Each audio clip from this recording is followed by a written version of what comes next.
Praying for others.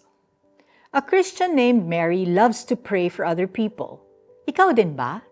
Do you know people like Mary?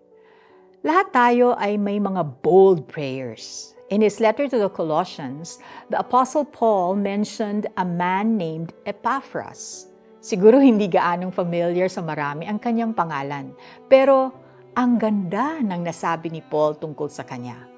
Epaphras was always praying for the believers in Colossae, na sila ay maging matatag, ganap, at lubos na masunurin sa kalooban ng Diyos.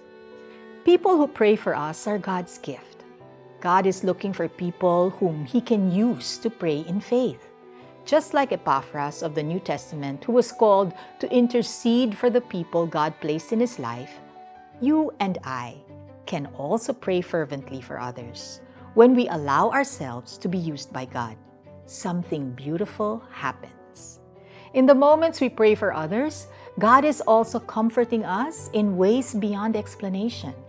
He teaches our hearts to trust that He is working behind the scenes on our prayer requests. Because He cares and listens to us, we can always come to Him with bold, faith-filled prayers. Let's pray. What a privilege, Jesus, to know that you are listening to us when we come to you in prayer. Thank you for listening to me. Today, ask the Lord to show you the name or face of a family member or friend whom you can bless with a prayer, even if you don't know exactly what they are going through. Kinukumusta rin kayo ng kababayan ninyong si Epaphras, na lingkod ni Kristo Jesus. Lagi niyang idinadalangin ng buong taimtim na kayo'y maging matatag, ganap, at lubos na masunurin sa kalooban ng Diyos. Saksi ako sa pagsisikap niya para sa inyo at sa mga nasa Laodicea at Hierapolis.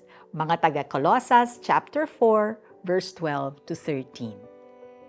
This is Felici Pangilinan Buizan saying, let's pray for one another.